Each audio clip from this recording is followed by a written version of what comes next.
বন্ধুরা মাকে দেবো এই ওষুধটা, আগে ওষুধটা খাক, আর এদিকে ফলটাও কেটে নিয়ে এসেছি, ফলগুলোও মা খাবে। তো মাকে আগে ওষুধটা দিয়ে দিই। ওষুধটা আরও একটু আগে দিলেই ভালো হতো। খোলো তো দেখি মা, খোলো খোলো, 2 চিপি নাও, এর মধ্যে নাও দেখি 2 চিপি।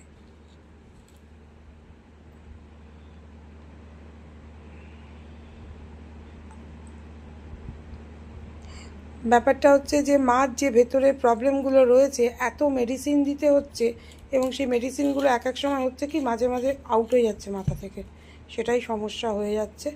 তো এখন এবার মা ওটা খেয়ে নিক, খেয়ে এই ফলটা 5-7 মিনিট বাদে ফলটা খাবে, কারণ খাবার একদম টাইমে টাইমে দিতে বলেছে। দিয়েছি তো এই এতগুলো উনি খাবে না, সেটা আমিও জানি।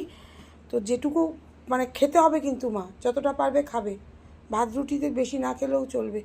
তো চলো বন্ধুরা, এই হচ্ছে ব্যাপার। এখন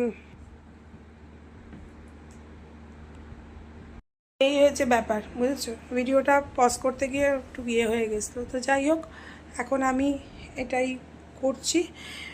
এখন মাকে এটা দিই। আর এই যে ওষুধটা খেয়েই শুয়ে পড়লে তুমি, ওষুধটা খেয়েই তুমি শুয়ে পড়লে। ওষুধটা যাচ্ছেও না, মানে গলা দিয়ে একদম পেটের মধ্যে যাচ্ছে, সেটাই বলছে। এমন এক একটা মানে বলে না, বয়স হয়ে গেলে মানুষ বাচ্চাদের মতন হয়ে যায়, তো ওনারও সেই হাবভাবগুলো হয়ে গেছে।